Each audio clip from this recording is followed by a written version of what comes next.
Why did everyone hate the second season of The Last of Us? Well, not everyone. Some people loved it, others hated it. But why all the controversy? Some people say it became too woke, others attack Bella Ramsey to the point that she had to close her social media accounts, and the criticism doesn't stop. Changes in the story, slow pace, unconvincing characters. But what if I told you that none of that is really the problem? Because after watching the episodes, analyzing reactions, and comparing it to the video games, I realized that the real problem with this season is something completely different. And it all starts with the first season. You see, the first season was a phenomenon. HBO managed to adapt one of the most acclaimed video games of all time with incredible production quality, impressive performances, and a story that respected the essence of the original material, but also took liberties that added a lot to the plot and in some cases even improved it. Pedro Pascal as Joel and Bella Ramsey as Ellie won over the audience, even though many doubted their casting at the beginning.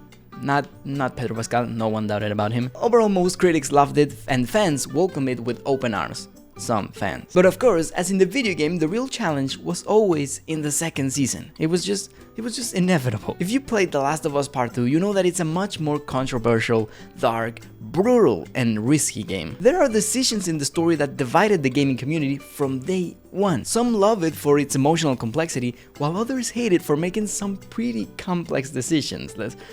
Let's just leave it at that, the complex decision. So when HBO decided to adapt this part of the story, many of us knew there was going to be drama. So what is this drama and how did it start? Well, the second season of The Last of Us had many reactions, both negative and positive, but compared to the first season, this second season is undoubtedly receiving much more negative criticism. Critics and audiences have said that this second season is inferior to the first, this despite how incredible it is in terms of production value. They're mostly pointing that the thing that lacks is the plot. In addition, one of the biggest complaints is the pace and the structure of the series. Many people complain that by telling only part of the game story, it can feel incomplete or empty. This leaves out many details such as important subplots and certain episodes that prevent the series from moving forward. And I do feel that this second season is worse than the video game, but only in certain moments and with certain changes. It's strange because I feel that there are things that the series does extremely well that maybe the video game didn't achieve, and vice versa. For example, I liked it much better in the series when Tommy stayed to defend the town from the infected. Thanks to this, we had an incredible action sequence and a battle that was insane. This also helped to further strengthen the relationship between Joel and Dina,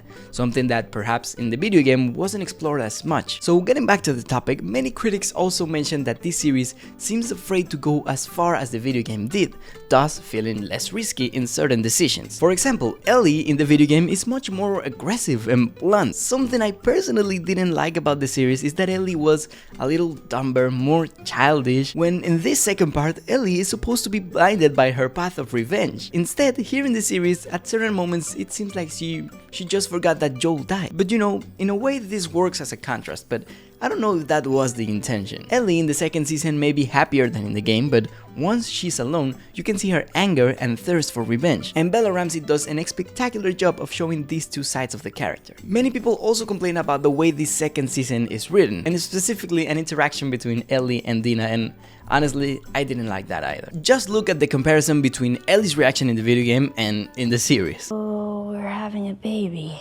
I'm gonna be a dad. I think I'm pregnant. What?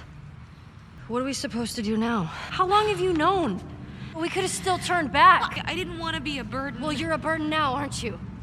This also highlights how different Ellie in the series and Ellie in the video game can be in certain aspects. But not all of the script for this series is bad. In fact, I would say that most of the script is good. It's just certain moments that don't quite work. Because just as there are bad moments, there are also moments that are really good. Like this scene from the new episode, which highlights quite well what this series can achieve with such emotional scenes. The criticisms I've mentioned so far are mostly critics who have valid arguments about the series. Now let's move on to the people on social media. Among the general audience, this season second is being destroyed on sites like Rotten Tomatoes with a 95% rating from the critics and 39% from the general audience. This surpasses even the rejection the game received at the time, which which is quite difficult. But now, what is this general audience complaining about? One of the biggest complaints about the second season of The Last of Us is that the series has become woke. Many people insist that they ruined this story by forcing a modern ideology. They say examples such as the relationship between Ellie and Dina,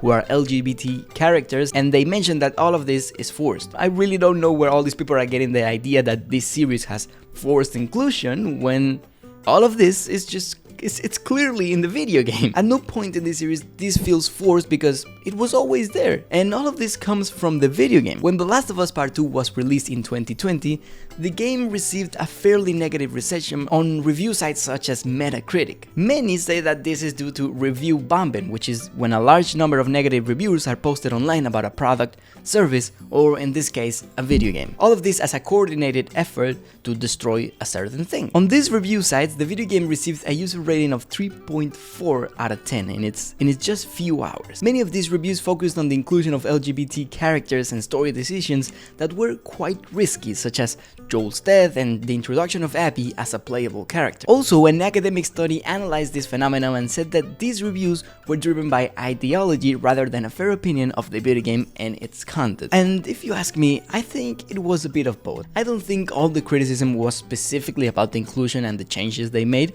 but also about the decisions in the story. Let me explain. You see, the first game of The Last of Us is a complete work of art. It's one of the best games I've ever played, and I'm sure other people feel the same way. So if in the second game, which was one of the most anticipated, you kill the character we all grew fond of, and on top of that you make us play as the person who killed him, obviously there are going to be people who are very angry. I mean, I was. And I understand the point of all this moral complexity that Neil Druckmann wanted to achieve by putting us in both perspectives, but it was 100% a very complicated idea to pull off. Mostly because in the apocalypse there are no good guys or bad guys. I mean, Joel isn't the best person in the world, and we all know that. Joel could even be a villain if you look at it that way, but Joel is our villain, you know?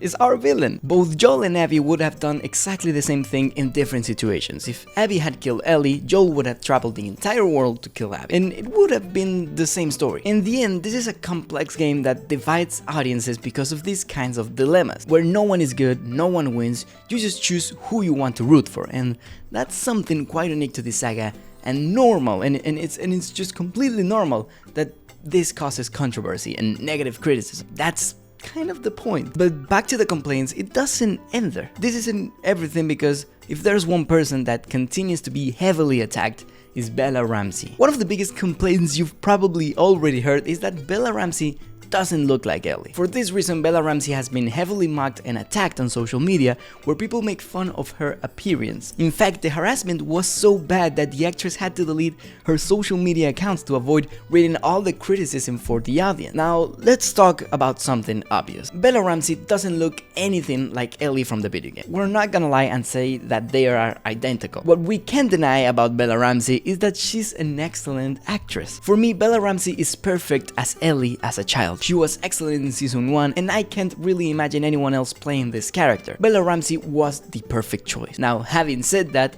for me, it does end up being a problem that Bella Ramsey still looks like a child in the second season, when the change between the first game and the second, it's very obvious. And yes, there are scenes that work quite well. There are moments in the series where Bella Ramsey is quite intimidating as Ellie, like the scene where she kills Nora, but something is still missing. Scenes like this definitely prove that Bella Ramsey can be intimidated and work as Ellie. The problem is that when you combine that visual difference with a script that sometimes doesn't do the characters justice, the results ends up feeling disconnected. That lack of consistency between how we remember her from the video game and how she's been written in the series, it's what makes many scenes not work as they should. But just because Bella Ramsey doesn't look like Ellie from the video game, that doesn't mean she should be criticized as an actress and as a person. There's no reason for it to be negative comments about her appearance, and certainly not about her as a person. Furthermore, the creators of The Last of Us, Neil Druckmann and Craig Mason, have publicly defended Bella Ramsey against criticism of her portrayal of Ellie. Both have highlighted her talent as an actress and her ability to convey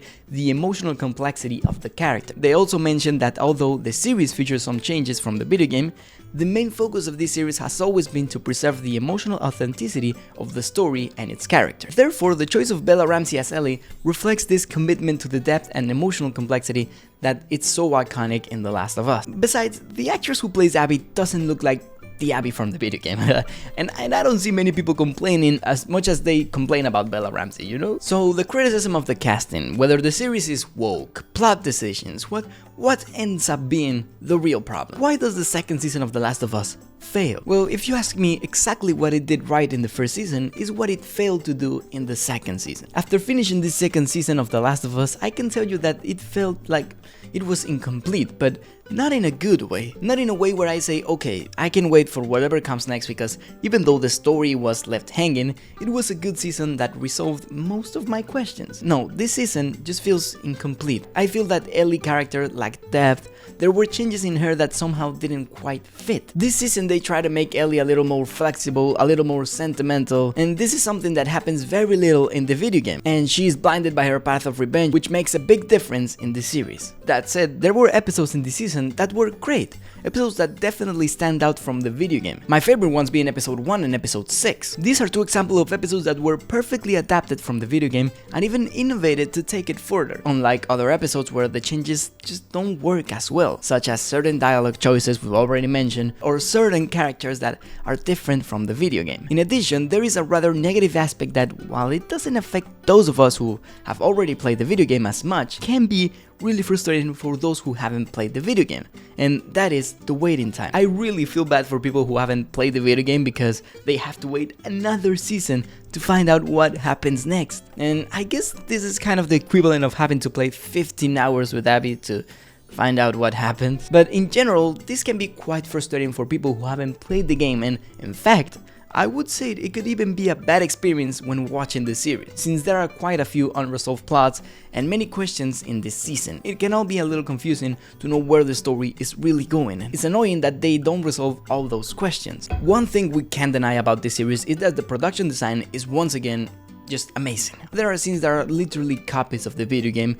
and maintain the same essence and beauty of this apocalyptic world that we love. This is definitely something that this series continues to get right. The new characters worked pretty well too. Jesse is one of my favorites, and I can't wait to see more of Isaac, who is one of the characters I'm most interested in this season, honestly. Isabella Merced also does an excellent job as Dina. Her chemistry with Bella Ramsey just works really well and actually makes a character I didn't really like a lot in the video game be more likable in the series. Overall, the second season of The Last of Us leaves a mixed impressions. Although it has its moments with episodes that even surpass the video game, overall it feels incomplete and not in a good way. The lack of depth in Ellie's development, the changes in her personality, and the creative decisions that don't always work make this season fall short of the first. Added to that is the problem of narrative pacing. Many storylines are left unfinished, which can be frustrating, especially for those unfamiliar with the game, and the wait for the next part cuts the emotional impact and creates disconnection. However, it's not all that bad. The production design remains flawless, the new characters bring freshness, and some actors, such as Isabella Merced, elevate the material. It's a season with some great successes, but also with mistakes that are hard to ignore. We'll have to see if the next part manages to come full circle in a satisfying way, because that's true, and it's hard to say that this second season it's inferior to the video game, because there's still a long way to see how they develop the story, which is another thing that complicates it quite a bit, but we'll see. So what's the problem with this season? The real problem really depends on who you ask. But for some people it's about wrong plot decisions that ruin the series, and I feel that, like the video game, this second season will receive criticism depending on who you ask. It's normal for this series to divide opinions. After all, in the words of the game creator Neil Druckmann, The Last of Us has always been about love, hate, and difficult decisions. It was just natural that it would generate discussion, and that conversation is also part of the story. So what do you think? What is the real problem? And did you like the second season? If not, what would you change? Thank you for watching this video. Subscribe, because now the goal is 1,000 subscribers, so I would really appreciate it if you sub. See you in the next video.